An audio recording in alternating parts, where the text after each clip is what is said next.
Good morning. In this video lecture, we are going to discuss about DC distribution system.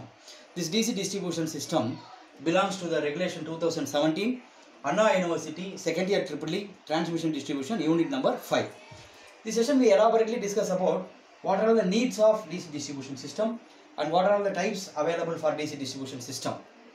First of all, the need of DC distribution system. Why we go for DC distribution system? Generally we have most of the set we have AC supply.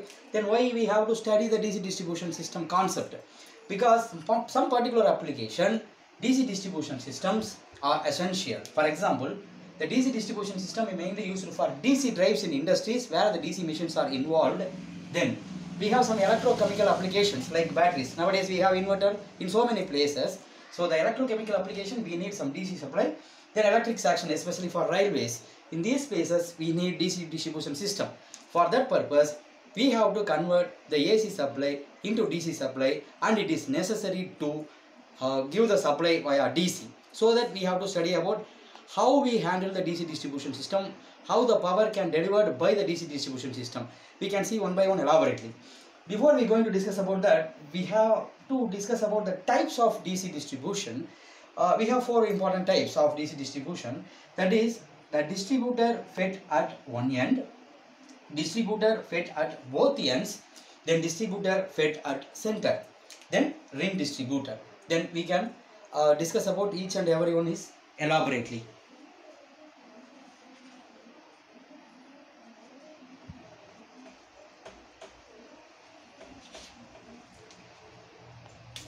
First,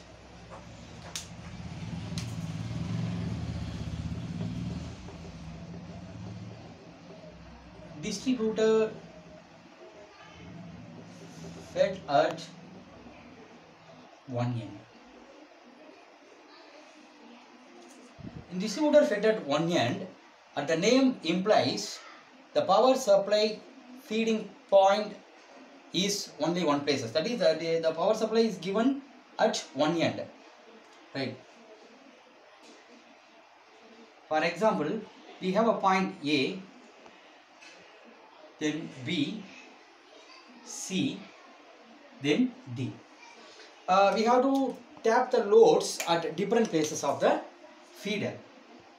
Suppose I have to connect my load, first load at point B and second load at point C and third load at point D. Here the load 1 takes the current I1, then load 2 takes current I2, then load 3 takes current I3. In this entire distribution system, supply are fed at point A only. There is no any other feeding point, so it is called distributor fed at one end. The other name of this is singly fed distributor. Then we discuss about the significance of the entire system. Here the total current I1, I2, I3 is flows from A. Total current I1, I2, I3 flows from A. Now the I1 flows through the load 1. The remaining current I2 and I3 will goes to the feeding point C.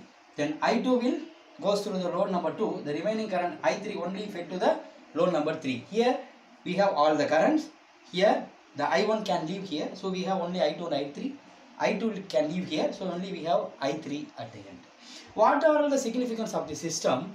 The current I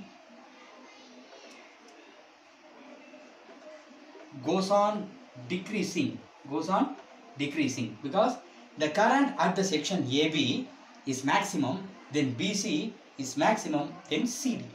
So the current keep going on, goes on decreasing. The potential difference also it goes on decreasing. The potential difference at point A is maximum compared to point B. Point B is maximum compared to point C. Point C is maximum compared to point D. That is, VA is greater than VB, is greater than VC, is greater than VD. That is, VD is the small potential difference. What are the important disadvantages? What are the advantages? It will be a very, the single fed distributor is a simple one. The construction it is simple one because supply feeding at one point, and we have current calculations are very simple because each and every load take only one current. When coming to the problem, if any fault occurred at any one point of the distribution system, like the fault occurred across BC, the entire system goes down. There is no current flow from A to D. The entire system getting collapses. So my conclusion, distributor fed at one end in DC distribution, the current goes on decreasing, the potential drop goes on decreasing. If any fault occurs at one place, the entire distributor getting interrupted. Thank you.